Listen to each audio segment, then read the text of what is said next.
Hi guys, welcome to another episode of Creating the Crafty Life's Creative Weekly Wisdom. And today, what I'm going to show you guys, I wanted to make a couple of cards with some like interesting backgrounds and stuff like that. And I was looking through YouTube and I saw a bunch of the Perfect Pearls uses and that kind of stuff. Now, I actually only have one Perfect Pearls, but I have a ton of the Pearl X. Now, the difference between a Pearl X and the Perfect Pearls is the Pearl X's don't have a binder in them.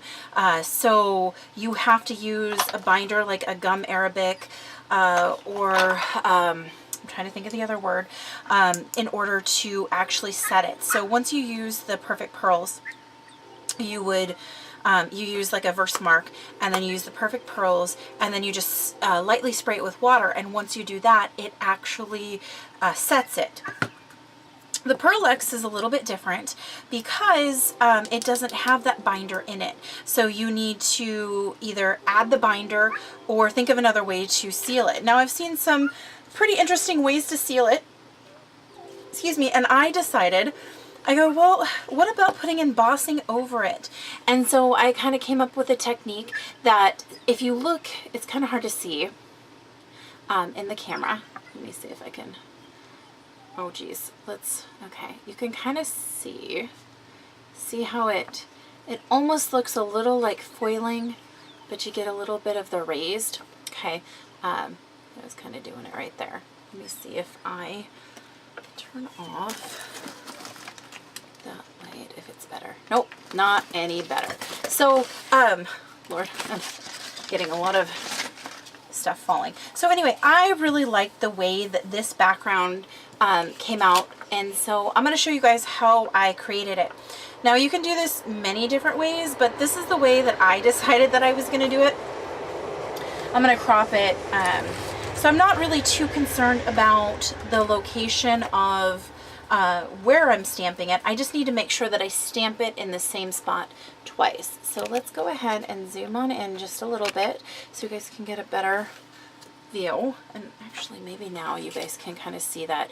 You guys see where the very cool shimmer is. When you look at it, it looks almost like a leather, but then when the light hits it at a certain way, it gives that kind of foil shimmer look to it. Okay, now, so the first thing that I did was I found a stamp. Now, I like this one. This is the Montage Collection. I don't know, it's a really old stamp. I got it at a garage sale for $3, I think. So, I'm going to use this one. And what I'm going to do, and actually, I think blue might show up a little bit better. I like the look of the, for the style of the stamp, I really like the brown bronze that I was using, but let's try the blue this time.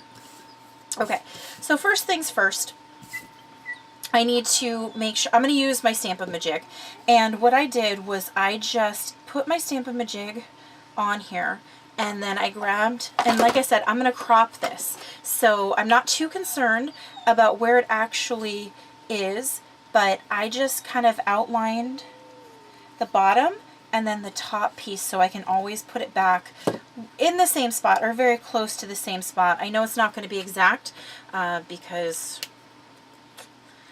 handmade stuff is not exact all the time. Okay, so I've got that in place, and then what I'm going to do is I'm going to take my Versamark pad, and I just realized that I'm a little bit off. Sorry guys. A little bit off frame. I want to make sure I'm a little bit more in frame. I'm going to ink up the stamp. Now before I do this, I'm going to take my anti-static pillow and I'm just going to rub it all over the front because I found that that helps a little bit with the paper. Okay.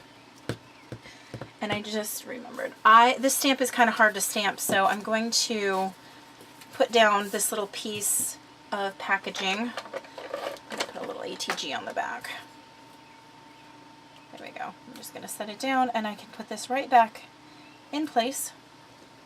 Now if you have a hard to stamp, you can do this. You can use one of the foam pads. fun foam. You can even set the stamp up like this and press down on it. Because I have to be a little more exact on my stamping because I'm going to stamp it twice, I need to make sure I can't do the upside down stamp. So we're going to go ahead and line this up to the best of my ability. I'm going to put it in there. I'm going to stamp it down. I can move this out of the way. And if I wanted to now, I could actually flip it over if I was brave without moving it. But I'm going to give it a nice good press. Let's see. Actually, am I brave enough?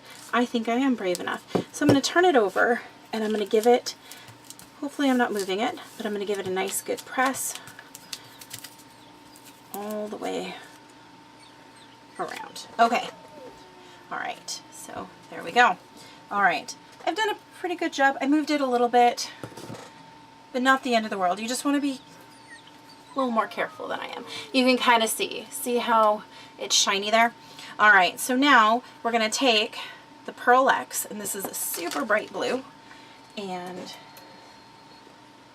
you can take different, you can do this with different colors and things like that. And, you know, so it's several different colors. And actually, let's go ahead. I have a ton of colors. So let's grab a pink.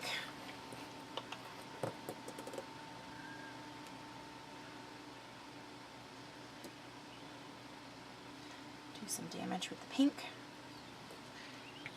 And I'm going to put these right back on because I have knocked over a jar and that wasn't fun. And then I have this really light green. I don't know if it's going to show up too much. It shouldn't be too bad. Okay, now we take our bigger brush,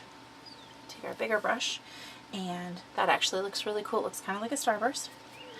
And I'm going to start just working it in. You guys can kind of start seeing that definition of the stamp itself. Okay, now I'm going to take this, move that out. I'm going to actually wipe up the extra that's all over, and I'm going to, where did it go? I'm going to take just a dryer sheet. I know that a lot of people use the Swiffer. I actually don't have any Swiffer right now. I need to go to the store and get some, but so we're going to use the dryer sheet to take off a lot of that excess. So you can see it takes off a lot of it. It's not perfect. Okay. All right. And I've got it all over my hands now. Okay, so now we're going to go ahead and wipe up that part of it. Okay, bring this in. My neighbor, my best friend, lives next door, and her dogs just love coming over, and I can hear Chai crying at the fence right now. Okay, so we're going to go ahead, put that in there. My goodness, I got Perfect Pearls on my stamp, or not Perfect Pearls, I'm sorry, Pearl X. Okay. All right. I'll make sure that I readjust that in just a second, but we're going to go ahead and re-ink the stamp, oops, with Versamark. I'm kind of zoomed in so you can't see that, but I'm just re-inking it with the Versamark. Okay, and now just make sure that this is in, and I'm going to go ahead and bring it in and stamp straight down and press really well all around. Hopefully I haven't messed it up and moved it again. All right, so fingers crossed that that's good, just like that. And then I'm going to take my little coffee filter, and because again it's clear, it's not the end of the world. not super perfect. Right. And again, I'm going to go ahead, file, ooh, right on top.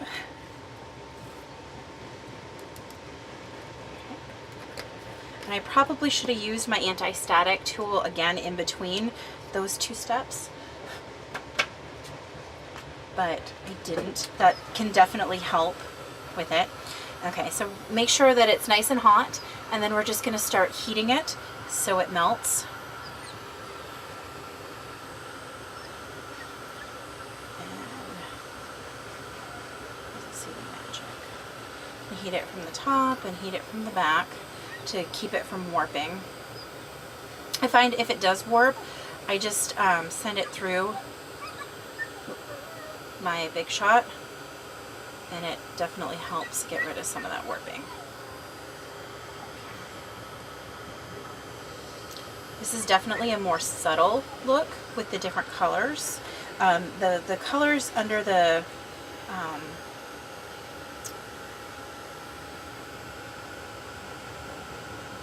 these particular colors under the embossing powder are not quite as vibrant as the other one. I'll show you guys in just a second, but we want to make sure it's fully melted so it's nice and smooth, we don't get any granules.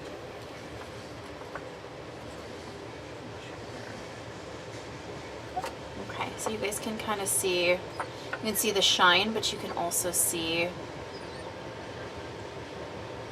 that. Okay, so there is this one. And now where did I put my sample? Lord, here it is. Okay, so you can see the brown, the bronze. It's actually a little bit, it's hard to see on camera. In real life, the brown actually is a little more brown, but in this became quite a bit more subtle once we covered it with the embossing. There we go. I don't know why I'm having such a hard time, but you guys can kind of see the shimmer and shine. So that is one way. If you guys invested in the Pearl-Ex like I did, because I wasn't 100% understanding the difference between the Pearl-Ex and the Perfect Pearls and how you need to still have a binder for this, this is one of the ways that I have come up with to still be able to use the product and not have it rub off on my hands all the time, because that drives me crazy. So thank you guys so much for joining me for this week's Creative Weekly Wisdom and at Creating the Crafty Life, and I hope you guys join us next week and the week after that. And thank you guys so much, and I'll see you next time. Bye.